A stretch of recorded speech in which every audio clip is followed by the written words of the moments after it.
दोस्तों नमस्कार, आप देख रहे हैं इंडिया न्यूज का डिजिटल प्लेटफार्म। मैं हूं नरेंद्र यादव।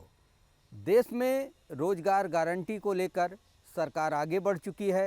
राज्यसभा में आजीविका मिशन का बिल पास हो चुका है। ये बिल पहले ही लोकसभा में पास कर दिया गया था। अब ये बिल राष्ट्रपति के पास मंजूरी के लिए भेजा जाएगा और राष्ट्रपति की मंजूरी के बाद ये बिल कानून का रूप धारण करेगा और इसके बाद भारत में मनरेगा की जगह रोजगार मिशन को जगह दी जाएगी। जीविका मिशन नाम रखा गया है, जो ग्रामीण क्षेत्रों के विकास और रोजगार को लेकर एक बड़ा खाका तैयार किया गया है। केंद्र सरकार मनरेगा की जगह ये नया बिल लाई है और इसके लागू होने के बाद इससे ग्रामीण क्षेत्रों में जहां रोजगार को बढ़ावा मिलेगा, वहीं अब इस मिशन से तमाम लोग जुड़ेंगे, चाहे वो मजदूरी के क्षेत्र में काम करते हों, चाहे खेती किसानी करते हों, सारे लोगों को इससे जोड़ा जाएगा। और केंद्र सरकार ने इसमें काफ़ी तब्दीलियां भी की हैं। जैसे कि पहले मनरेगा में केवल साल में 100 दिन का ही रोजगार मिलता था, लेकिन अब इसे बढ़ाकर 125 दिनों का कर दिया गया है।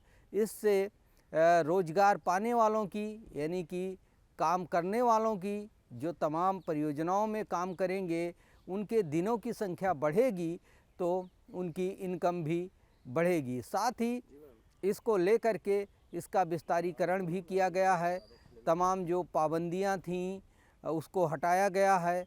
अब इस योजना में तमाम लोग अपना रजिस्ट्रेशन करा सकेंगे और काम पा सकेंगे। सरकार चाहती है कि ग्रामीण क्षेत्रों में रोजगार मुहैया कराया जाए और इसको लेके इस बिल को पास कराया गया है। जिस तरीके से मनरेगा ने एक अपार सफलता देश में दिलाई और जो ग्रामीण क्षेत्र में गरीब थे, मजदूर थे, जिनके पास खेती और किसानी करने के लिए ज़मीनें नहीं थी, जो शहरों में नहीं जा सकते थे, उनको योजनाओं से जोड़ा गया था। इसी तरीके से आजीविका मिशन में भी जो ग्रामीण क्षेत्र में लागू होगी, सबको जोड़ा जाएगा। ग्राम विकास विभाग यानी कि ग्राम प्रधान इसमें अपने क्षेत्र के जो रजिस्टर्ड मजदूर होंगे, कामगार होंगे, किसान होंगे, जो अपना रजिस्ट्रेशन करवाएंगे, उनको काम मिलेगा।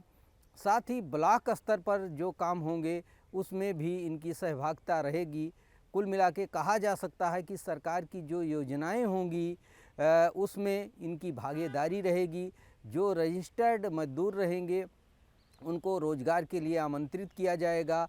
जहां पर भी लेबर की ज़रूरत पड़ेगी, इन्हीं ग्रामीण मिशन से, ग्रामीण आजीविका से जुड़े लोगों को वहां पर रोज़गार दिया जाएगा।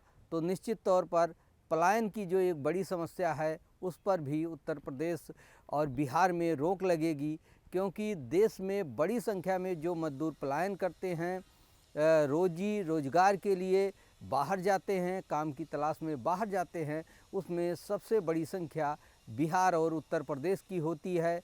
लेकिन सरकार की इस योजना के शुरू होने के बाद और जो दिनों की संख्या, कार्य के दिनों की संख्या, दिवस की संख्या बढ़ाई गई है, उससे इनका इनकम भी बढ़ेगा। ऐसे में सरकार की जो सोच है कि पलायन पर रोक लगाई जा सके और कामगारों को, मजदूरों को उनके घर बैठे, उनके गांव में, उनके एरिया में ही काम मिल सके, इसमें सफलता मिलेगी। क्योंकि पलायन के बाद तमाम दिक्कतें खड़ी होती हैं और लोगों को आवास, बिजली, पानी और यातायात पे अपनी कमाई का एक बड़ा हिस्सा खर्च करना पड़ता है। इससे भी उनकी बचत होगी। कुल मिला के कहा जा सकता है कि मनरेगा की जगह अब ग्रामीण आजीविका मिशन लेने वाला है और तमाम तब्दीलियों के साथ एक नई नियमावली के साथ ये पूरे देश में लागू किया जाएगा।